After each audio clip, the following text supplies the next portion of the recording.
Hello friends, ಇವತ್ತಿನ ವಿಡಿಯೋದಲ್ಲಿ ಪರ್ಫೆಕ್ಟಾಗಿ ರೆಸ್ಟೋರೆಂಟ್ ಸ್ಟೈಲ್ನಲ್ಲಿ ಯಾವ ರೀತಿ ಪನ್ನೀರ್ ಫ್ರೈಡ್ ರೈಸ್ನ ಮಾಡ್ಕೊಳ್ಳೋದು ಅಂತ ತಿಳಿಸ್ಕೊಡ್ತಾ ಇದ್ದೀನಿ. ಕೇವಲ ಒಂದು 10-15 ನಿಮಿಷದಲ್ಲಿ ಈ ಪನ್ನೀರ್ ಫ್ರೈಡ್ ರೈಸ್ನ ರೆಡಿ ಮಾಡ್ಕೋಬೋದು. ಈ ಪನ್ನೀರ್ ಫ್ರೈಡ್ ರೈಸ್ನ ಈ ರೀತಿ ಒಂದು ಸಲ ಟ್ರೈ ಮಾಡಿ ನೋಡಿ. ನೀವು ರೆಸಾರ್ಟ್ಗೆ ಮತ್ತು ಹೋಟೆಲ್ಗಳಿಗೆ ಹೋಗೋದನ್ನೇ ಮರ್ತ್ಬಿಡ್ತೀರಾ, ಅಷ್ಟು ಸೂಪರಾಗಿರುತ್ತೆ. ಬನ್ನಿ ಯಾವ ರೀತಿ ಮಾಡ್ಕೊಳ್ಳೋದು ಅಂತ ನೋಡೋಣ. ಅದಕ್ಕೂ ಮೊದಲು ಹೊಸದಾಗಿ ಯಾರೆಲ್ಲ ನನ್ನ ಚಾನಲ್ನ ನೋಡ್ತಾ ಇದ್ದೀರಾ, ದಯವಿಟ್ಟು ಚಾನಲ್ನ ಸಬ್ಸ್ಕ್ರೈಬ್ ಮಾಡ್ಕೊಂಡು ನೋಡಿ. ಪನ್ನೀರ್ ಫ್ರೈಡ್ ರೈಸ್ನ ಮಾಡಲಿಕ್ಕೆ ನಾನಿಲ್ಲಿ ಮೊದಲು ಒಂದು ಮಿಕ್ಸಿಂಗ್ ಬೌಲ್ಗೆ 150 ಗ್ರಾಮ್ನಷ್ಟು ಪನ್ನೀರ್ನ ಕಟ್ ಮಾಡಿ ಸೇರಿಸ್ಕೊಳ್ತಾ ಇದ್ದೀನಿ. ನಂತರ ಇದಕ್ಕೆ 1 ಟೀ ಸ್ಪೂನಷ್ಟು ಚಿಲ್ಲಿ ಪೌಡರ್, ಅರ್ಧ ಟೀ ಸ್ಪೂನಷ್ಟು ಗರಂ ಮಸಾಲ, 1 ಟೀ ಸ್ಪೂನಷ್ಟು ಧನಿಯಾ ಪೌಡರ್, ಹಾಗೆ ರುಚಿಗೆ ತಕ್ಕಷ್ಟು ಉಪ್ಪು, 2 ಟೀ ಸ್ಪೂನಷ್ಟು ಕಾರ್ನ್ಫ್ಲೋರ್ ಹಾಗೂ 2 ಟೀ ಸ್ಪೂನಷ್ಟು ನಾನಿಲ್ಲಿ ಮೈದಾನ ಸೇರಿಸ್ಕೊಳ್ತಾ ಇದ್ದೀನಿ. ನಂತರ ಇದಕ್ಕೆ 1 ಟೀ ಸ್ಪೂನಷ್ಟು ಶುಂಠಿ ಬೆಳ್ಳುಳ್ಳಿ ಪೇಸ್ಟನ್ನು ಸೇರಿಸ್ಕೊಂಡು ಒಮ್ಮೆ ಇದನ್ನು ಡ್ರೈ ಮಿಕ್ಸ್ ಮಾಡ್ಕೊಳ್ತಾ ಇದ್ದೀನಿ. ನಂತರ ಇದಕ್ಕೆ ಸ್ವಲ್ಪ ನೀರನ್ನು ಸೇರಿಸ್ಕೊಂಡು ಇದನ್ನು ಮಿಕ್ಸ್ ಮಾಡ್ಕೊಳ್ತಾ ಇದ್ದೀನಿ. ಯಾವ ರೀತಿ ಮಿಕ್ಸ್ ಮಾಡ್ಕೋಬೇಕು ಅಂತ ಹೇಳಿದ್ರೆ, ನಾವು ತಗೊಂಡಿರುವಂತಹ ಡ್ರೈ ಮಸಾಲ ಇಂಗ್ರೀಡಿಯೆಂಟ್ಸ್ ಹಾಗೂ ಕಾರ್ನ್ಫ್ಲೋರ್ ಹಾಗೂ ಮೈದಾ ಹಿಟ್ಟಿನ ಮಿಶ್ರಣ ಪನ್ನೀರ್ ಮೇಲೆ ಕೋಟಿಂಗ್ ಬರಬೇಕು. ಆ ರೀತಿ ನಾವು ಇದನ್ನು ಸ್ವಲ್ಪ ನೀರನ್ನು ಹಾಕಿ ಕಲಿಸ್ಕೋಬೇಕಾಗುತ್ತೆ. ನೋಡಿ, ಈ ರೀತಿ ಪನ್ನೀರ್ ಮೇಲೆ ಕೋಟಿಂಗ್ ಬಂದರೆ ಸಾಕು. ಈಗ ಇದು ರೆಡಿಯಾಗಿದೆ. ಇದನ್ನು ಪಕ್ಕಕ್ಕೆ ಇಟ್ಕೊಳ್ತಾ ಇದ್ದೀನಿ. ನೆಕ್ಸ್ಟ್ ನಾನಿಲ್ಲಿ ಎಣ್ಣೆನ ಬಿಸಿ ಆಗಲಿಕ್ಕೆ ಇಟ್ಟಿದ್ದೆ. ಎಣ್ಣೆನೂ ಕೂಡ ನಾವು ಮೀಡಿಯಮ್ ಫ್ಲೇಮಲ್ಲಿ ಬಿಸಿ ಮಾಡ್ಕೋಬೇಕಾಗುತ್ತೆ. ಹಾಗೆ ಜಾಸ್ತಿ ಹೀಟ್ ಕೂಡ ಆಗಿರಬಾರ್ದು, ಮೀಡಿಯಮ್ ಆಗಿ ಎಣ್ಣೆ ಹೀಟ್ ಆಗಿದ್ದರೆ ಸಾಕು. ನೆಕ್ಸ್ಟ್ ನಾವಿಲ್ಲಿ ಮಿಕ್ಸ್ ಮಾಡಿ ಇಟ್ಕೊಂಡಿರುವಂತಹ ಪನ್ನೀರ್ ಪೀಸಸ್ಗಳನ್ನ ಎಣ್ಣೆಗೆ ಸೇರಿಸ್ಕೊಳ್ತಾ ಇದ್ದೀನಿ.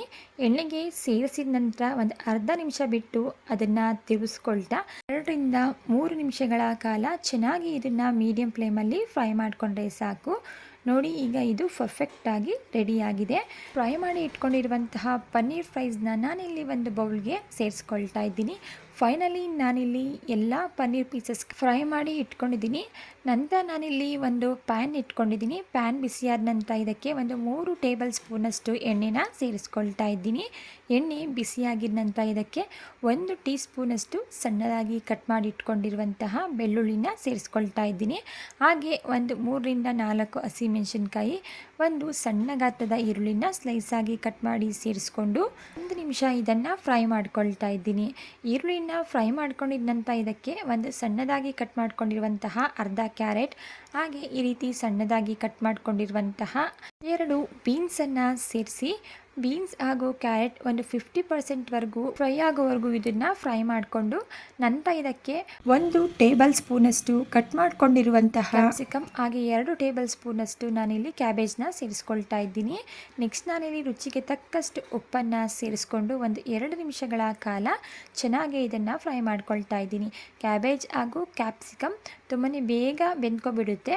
ನೆಕ್ಸ್ಟ್ ನಾನಿಲ್ಲಿ ಫ್ರೈ ಮಾಡಿ ಇಟ್ಕೊಂಡಿರುವಂತಹ ಪನ್ನೀರ್ ಫ್ರೈಸ್ನ ಸೇರಿಸ್ಕೊಂಡು ಇದನ್ನು ಸಹ 1 ನಿಮಿಷಗಳ ಕಾಲ ಚೆನ್ನಾಗಿ ಮಿಕ್ಸ್ ಮಾಡ್ಕೊಳ್ತಾ ಇದ್ದೀನಿ. ನಂತರ ಇದಕ್ಕೆ ರೆಡಿ ಮಾಡಿ ಇಟ್ಕೊಂಡಿರುವಂತಹ 200 ಗ್ರಾಮ್ನಷ್ಟು ನಾನಿಲ್ಲಿ ರೈಸ್ನ ಸೇರಿಸ್ಕೊಳ್ತಾ ಇದ್ದೀನಿ. ನೀವಿಲ್ಲಿ ಯಾವ ರೈಸ್ ಆದರೂ ಸಹ ಬಳಸ್ಕೋಬೋದು.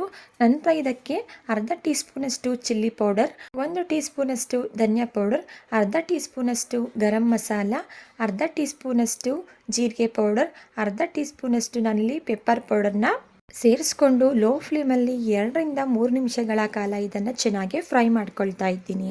ನಂತರ ಇದಕ್ಕೆ 2 ಟೀ ಸ್ಪೂನಷ್ಟು ಸೋಯಾ ಸಾಸ್ ಹಾಗೆ 2 ಟೀ ಸ್ಪೂನಷ್ಟು ವಿನೆಗರ್ ಹಾಗೂ ಸಣ್ಣದಾಗಿ ಕಟ್ ಮಾಡಿ ಇಟ್ಕೊಂಡಿರುವಂತಹ ಸ್ವಲ್ಪ ಕೊತ್ತಂಬರಿ ಸೊಪ್ಪನ್ನು ಸೇರಿಸಿ ಹೈ ಫ್ಲೇಮಲ್ಲಿ 2-3 ನಿಮಿಷ ಇದನ್ನು ಫ್ರೈ ಮಾಡಿಕೊಂಡು ಗ್ಯಾಸ್ ಸ್ಟವ್ನ ಆಫ್ ಮಾಡಿಕೊಂಡ್ರೆ ತುಂಬಾ ಟೇಸ್ಟಿಯಾಗಿರುವಂತಹ restaurant style paneer veg fried rice ready ಆಯಿತು. ಈ ಪನ್ನೀರ್ ಫ್ರೈಡ್ ರೈಸ್ ಅಂತೂ ತುಂಬಾ ಟೇಸ್ಟಿಯಾಗಿರುತ್ತೆ. ಮಿಸ್ ಮಾಡದೆ ಒಂದ್ಸಲ ಟ್ರೈ ಮಾಡಿ ನೋಡಿ. ಓಕೆ ಫ್ರೆಂಡ್ಸ್, ಇವತ್ತಿನ ರೆಸ್ಟೋರೆಂಟ್ ಸ್ಟೈಲ್ನ ಪನ್ನೀರ್ ಫ್ರೈಡ್ ರೈಸ್ ರೆಸಿಪಿ ನಿಮಗೆ ಇಷ್ಟ ಆಗಿದೆ ಅಂತ ಭಾವಿಸ್ತಾ ಇದ್ದೀನಿ. ಇಷ್ಟ ಆಗಿದ್ದರೆ ರೆಸಿಪಿಗೆ ಒಂದು ಲೈಕ್ ಮಾಡಿ. ಇದೇ ರೀತಿ ಸಿಂಪಲ್ ರೆಸಿಪಿಗಳಿಗಾಗಿ ದಯವಿಟ್ಟು ಚಾನಲ್ನ ಸಬ್ಸ್ಕ್ರೈಬ್ ಮಾಡ್ಕೊಳ್ಳಿ.